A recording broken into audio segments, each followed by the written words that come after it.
राज और मेघा इंदौर के एक रेजिडेंशियल एरिया में रहते हैं। इनका जो घर था वो 2 फ्लोर्स का था और पूरे घर में राज और मेघा अकेले थे। और इनके रिश्तेदारों में सिर्फ इनकी चाची ही थी, जो कि इनके ही बाजू में इनके ही जैसा एक दूसरा घर था 2 माले का, उसमें रहती थी। उनकी चाची का नाम था माया। और माया राज और मेघा के बीच में बिल्कुल भी जमती नहीं थी। मतलब माया इनकी चाची थी, लेकिन इनके बीच का जो रिश्ता था वो बिल्कुल ही खराब था। राज की चाची माया अपने घर में बिल्कुल अकेली रहती थी और राज और मेघा भी उन्हें कभी कभार ही बुलाते थे। राज के मॉम डैड विनोद और आरती, इनकी मौत एक कार एक्सीडेंट में हो गई थी। और राज के चाचा, उनकी भी मौत बड़े ही अजीब तरीके से मिस्टीरियसली हो गई थी। एक दिन रात में वो सोए तो सही, लेकिन फिर वो उठे ही नहीं। उनकी सोते हुए ही मौत हो गई। जब डॉक्टर से पूछा गया तो डॉक्टर ने इसे दिल का दोहरा बताया। लेकिन ये बड़ा ही अजीब था, क्योंकि एक ही साल में राज के मॉम डैड और राज के चाचा, इन तीनों की मौत हो गई थी, वो भी बड़े ही अजीब तरीके से। अब ये एक रात की बात है। मेघा की नींद अचानक से टूट जाती है। उसे ऐसा लग रहा था कि जैसे कोई उसे देख रहा है। जैसे ही उसने आसपास देखा, बेडरूम में बिल्कुल अंधेरा था और जो रोशनी पड़ रही थी वो भी खिड़की से पड़ रही थी। तो जैसे ही मेघा ने खिड़की की ओर देखा तो उसे दिखा कि खिड़की के उस पार कोई खड़ा हुआ है और कोई अंदर ही देख रहा है। खिड़की के बाहर से अंधेरे में बस उसकी परछाई ही दिख रही थी अंदर।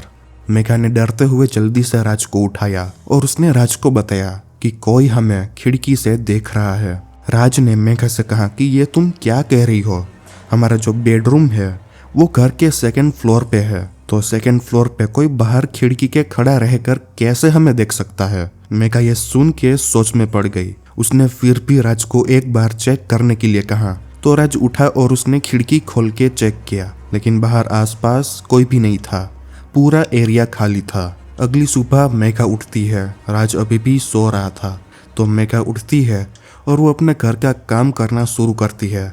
अब काम करते करते ही उसने अपना घर का जो मेन डोर था उसने वो खोला, और जैसे ही उसने बाहर कदम रखा वो एकदम से कांप उठी, क्योंकि जैसे ही उसने बाहर देखा, बाहर उसके दरवाजे के सामने 3-4 बड़े बड़े नींबू पड़े हुए थे। और जैसे नींबू का रंग पीला होता है, ये जो नींबू थे वो आधे काले थे और सारे ही आधे काले थे। जैसे ही राज उठा, मेघा ने ये चीज राज को बताई, लेकिन राज ने ज्यादा ध्यान नहीं दिया। उसने मेघा से वापस कह दिया कि बस ऐसा ही किसी ने मस्ती मजाक में इधर रख दिया होगा, शायद कोई प्रैंक कर रहा होगा। तो राज ने सिर्फ मेघा से इतना कहा कि तुम बस ये नींबू उठाओ और उसे कूड़े में फेंक दो, कुछ भी नहीं होता। तो मेघा ने बिल्कुल वैसा ही किया। उसने नींबू उठाए और फेंक दिए कूड़े में। लेकिन अगले दिन उसे वापस से वही नींबू दिखे, और इस बार 3-4 नहीं थे, बल्कि कुछ 10 जितने हो गए। और फिर तीसरे दिन एक और बार, और यही अब हर दिन होने लगा था। हर रोज मेघा को नींबू दिखना आम हो गया था, और हर दिन थोड़े थोड़े करके नींबू बढ़ते जा रहे थे। और जैसे जैसे दिन बीत रहे थे, मेघा को भी ऐसा लग रहा था कि कुछ भी ठीक नहीं है। उसे अपने ही घर में से एक नेगेटिव वाइब आती थी, एक ऐसी फीलिंग कि जैसे कोई उसे हर बार देख रहा है। अब एक शाम की बात है। ये संडे का दिन था, इसलिए राज की छुट्टी थी। तो राज हॉल में अपने सोफे पर बैठा हुआ था और वो लैपटॉप में अपना कुछ काम बाकी था वो कर रहा था। और काम करते हुए उसे लैपटॉप की स्क्रीन में से दिखा कि उसके पीछे कोई खड़ा हुआ है। तो राज को लगा कि वो मेघा है और वो कब से उसके पीछे ही खड़ी थी। तो राज ने पूछा कि मेघा क्या हुआ, तुम्हें कुछ काम है मुझसे? तो वो कुछ बोली नहीं। तो वापस से राज ने अपने लैपटॉप में टाइपिंग करते हुए पूछा, मेघा क्या हुआ, तुम्हें कुछ काम है मुझसे? तुम मेरे पीछे क्यों खड़ी हो? तो अभी घर का जो मेन डोर होता है वो खुलता है, और जैसे ही वो खुलता है तो उसकी आवाज़ के कारण राज का ध्यान उस तरफ जाता है। तो जैसे ही राज ने उस तरफ देखा तो उसने देखा कि वहाँ से अंदर मेघा चलते हुए आती है। और जैसे ही राज ने मेघा को देखा, उसे एक चीज बड़ी ही जोर से हिट करती है कि अगर मेघा अभी बाहर से अंदर आई तो उसके पीछे कौन था। राज ने मेघा से पूछा कि तुम बाहर कब से हो?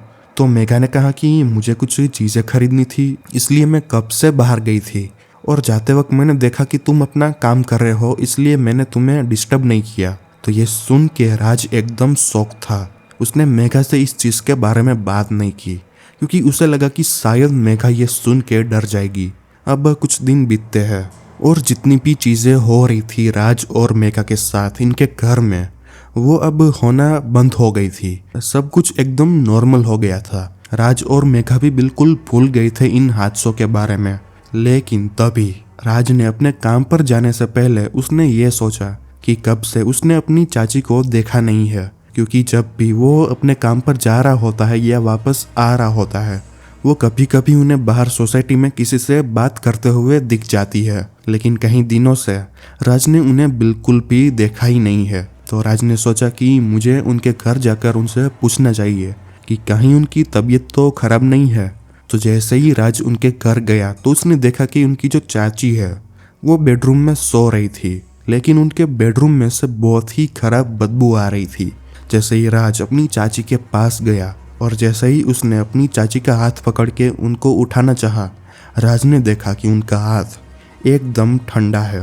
राज को यह पता लग गया कि शायद माया चाची भी उसके चाचा की तरह ही गुजर गई है।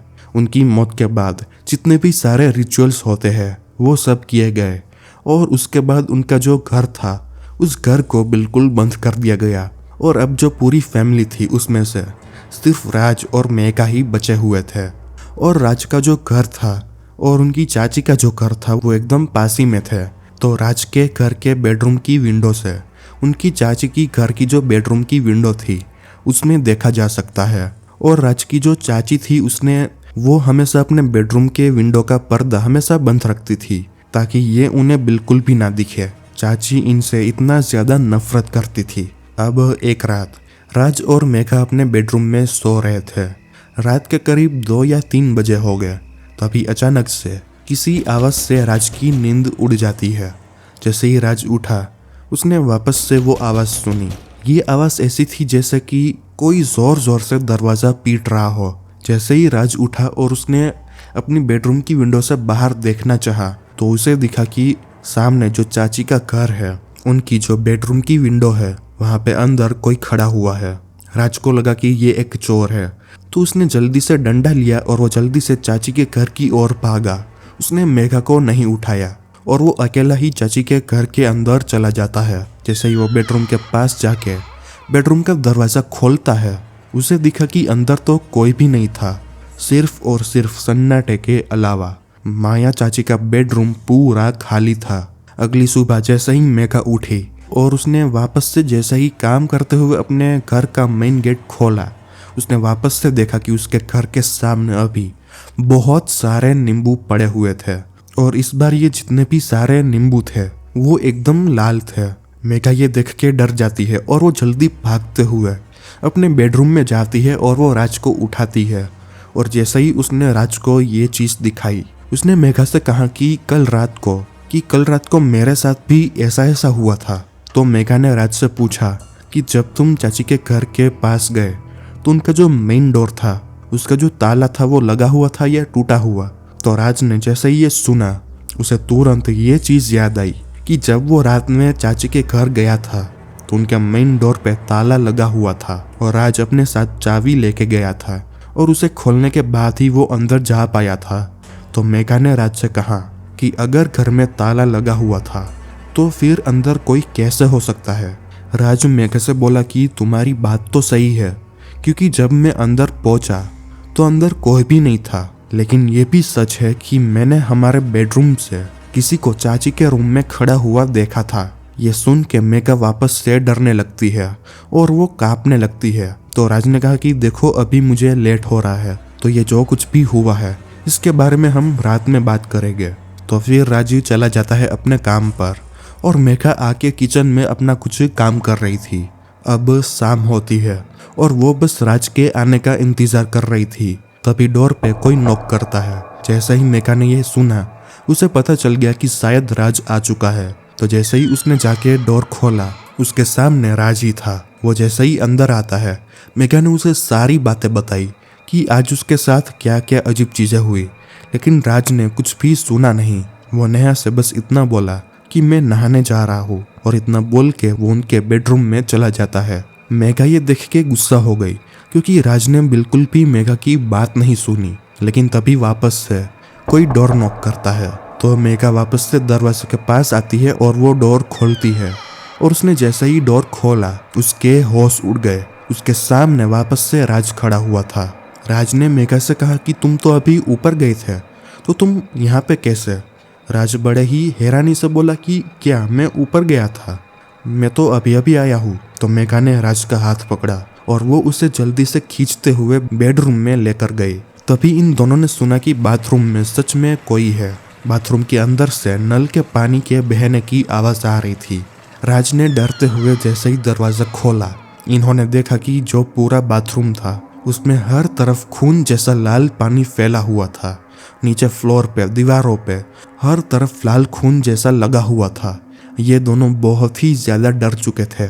ये दोनों इनके सोसाइटी के पास ही में एक बहुत बड़ा मंदिर है, वहाँ पे जाते हैं और एक बड़े पंडित से मिलते हैं। जैसा ही ये दोनों उस पंडित से मिले और उसे ये सारी बात बताई तो उस पंडित ने कहा कि तुम पे, तुम्हारी जो चाची है उनकी जो आत्मा है उसका बुरा साया तुम दोनों पे पड़ा हुआ है। पंडित ने राज से पूछा क्या कोई ऐसी चीज थी जिससे वो तुमसे जलती हो या फिर वो तुमसे नाराज हो?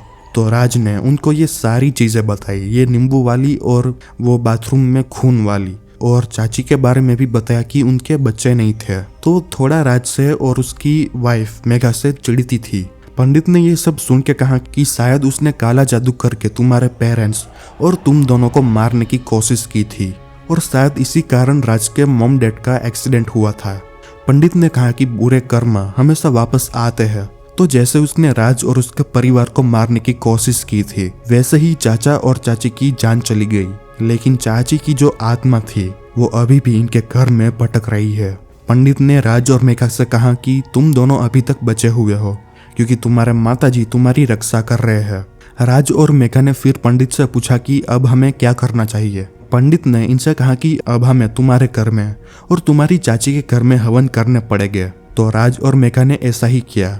उन दोनों ने इस पंडित के साथ दोनों घर में हवन करवाए और जैसे ही चाची के घर में हवन खत्म हुआ उनका जो बेडरूम था उस पर ताला लगा दिया जाता है और बेडरूम के डोर पर पंडित जी धागे बांध देते हैं और उसके साथ ही एक त्रिशूल लगा देते हैं।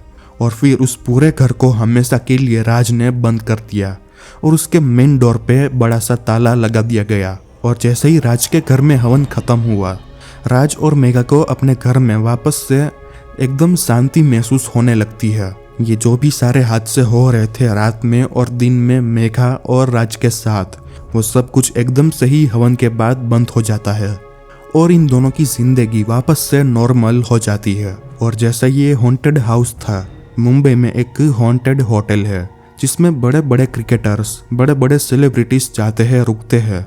लेकिन उन सबको जो भी यहाँ पे रुकता है रात को, उन सबको बस यही कहा जाता है कि आप रात को अपने कमरे से बाहर मत निकलना। क्या है मुंबई के इस हॉन्टेड होटल का राज? यहाँ क्लिक करके देखें।